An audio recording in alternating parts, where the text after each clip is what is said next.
Inihaw na manok for today's video.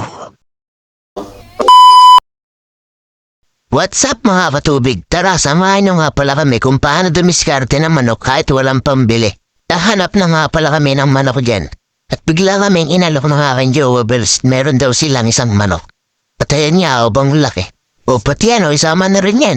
Ay, wag pala, kay Kapyan. Illegal yan, aba.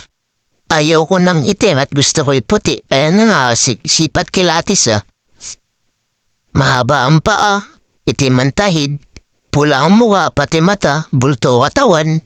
Tara na, bilisan natin at baka mahuli pa tayo na mayari. Pagana naman at namunguha na nga kami ng container at syempre di kami nagsasawa dahil dito kami kumikita. Napala, kasamahan niya pala namin dito ang tropa namin.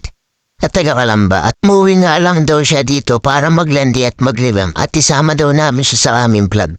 Minamadali na nga pala namin ang pagbababa ng container at pupunta na nga kami sa likod sa aming hideout. Napagplanuhan na nga namin iiyaw na lang ito ng buo at agad na rin akong kumuha ng mga sangkap.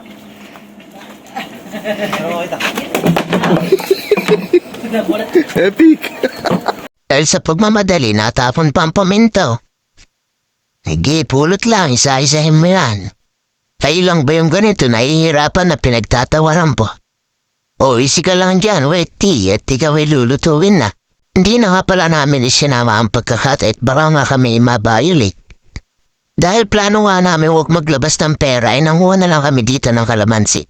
At tangingin kami ng mga sangkap sa aming mga kapitbahay. O diba ang galing mindset ba mindset? Uwan na rin ako ng sili pang sausawan mamay at giniat-get ko na nga ang mga kalamansi.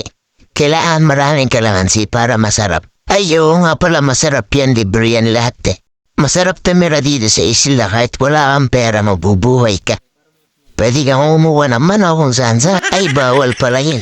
Ikalat nating mabuti ang ating tinimpla. At syempre nagugus ako ng comedian, baka sabihin niyo na lang ay nangangaway nakalimutan luya sabi na may nakalimutan na ba. Tusok-tusukan na rin natin na kutsilyo para hanggang loob ng laman ang lasa. And sana kung buong magdamag ito ay mamarinate Dahil nandito na next time na lang. I-marinate na lang natin to saglit habang tayo nagpapabaga ng uling. Pansin nyo ba ako lagi ay nasa PG nagdi-deliver kasi sila dyan. At ako nagluluto ng aming kakainin sa tanghalian. Nag-video nga agad na pagkadating nila. 1, 2, 3, yung nasintado.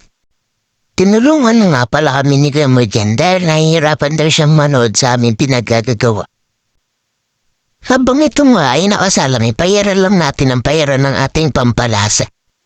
Ikot-ikot lang, ikot-ikot, ikot-ikot lang, ikot-ikot. Kumanta pa, sintunado din naman. Mama, ikaw naman paikutin namin. Tabuga, ako naman dyan, mag-deliver ka na. Habang tumatagal ako'y napapaibig. Ba, mapaparami na extra rice kapag kaganyan na ulam mo. Libre na, sarap pa. Amoy pa lang, ulam na. Ano kaya mga patubig? Takbo ko na kaya ito. Ang bango pa mo. Ay, naamoy na nga ng dalawa. Si Kuya May naman na nag-iiyaw ba? Tagal naman talaga lutuin. Malapit na itong maluto, buwan na kayo ng kanin. Nagmamantika na Benit-bit na nga ni Tabuga. 2:00 na ng hapon, di pa kami nagtatanghalian. Pero kahit na ganun, bless pa rin po kami kasi nakakatikim po kami ng masasarap na pagkain. Salamat po, Lord. Tara, kain po tayo. Masya, dyan na po ay ang mga katubig. Salamat po sa panonood hanggang dulo. Bye-bye!